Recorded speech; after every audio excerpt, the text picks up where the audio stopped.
Hey everyone, we're going to get started on our math for today. So the lesson that you should be on is week 3, lesson 1.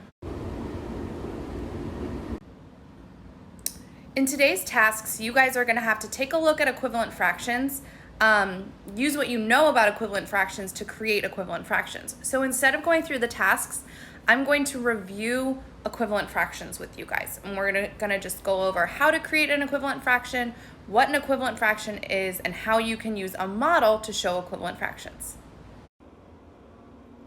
Okay, so an equivalent fraction is just two fractions that represent the same value but have different numerators and denominators. So the example that I chose is 1/2 is equal to 2/4. Now, there are two different ways that I can show this. One is by drawing a model. So here I drew a model of 1/2, and here I drew a model of 2/4. Now, they have the same amount shaded, but the fraction is different. So 2/4 has 2 pieces shaded out of 4 total, and 1/2 just has 1 larger piece shaded out of 2. But they represent the same amount. So for example, if these were candy bars, and one person got half a candy bar, and another person got 2/4 of a candy bar, then that would be the same amount. So they wouldn't be getting a different amount. Another way I can prove that is using multiplication. So 1/2, if I multiply the numerator and denominator by the same number, I should be able to get 2/4. So if I multiply 1/2 times 2/2, I get 2/4.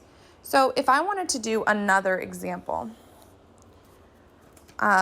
let's say I want to find an equivalent fraction for 2/6. Now, I could multiply my numerator and denominator by the same number. This time I'm going to multiply by 3/3. 2 times 3 is 6. 6 times 3 is 18. So 6/18 is the same as 2/6. And I can show this using a model. Okay, so the first thing I did was I modeled 2/6. So my tape diagram has 6 pieces total, and 2 of them are shaded. So the fraction is 2/6.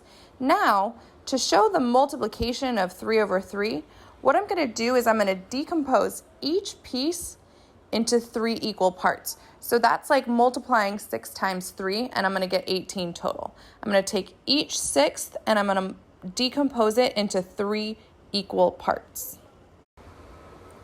Okay, so what I did was I took each of my 6 and I drew dotted lines to show how I decomposed each sixth into 3 equal parts. So now I have a total of 18 parts and 6 are shaded. 1, 2, 3, 4, 5, 6. Now, the amount shaded didn't change. I didn't shade anymore or erase any of my shading.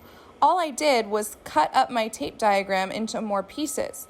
But the amount that's shaded didn't change. So 2/6 and 6/18 represent the exact same shaded value. They're the same amount, it's just different numerators and denominators. So to review, equivalent fractions are just two fractions that represent the same value but have different numerators and denominators. So they equal each other, but the numbers are different. And we can show that using multiplication, and we can decompose tape diagrams. So use this information to help you answer today's questions.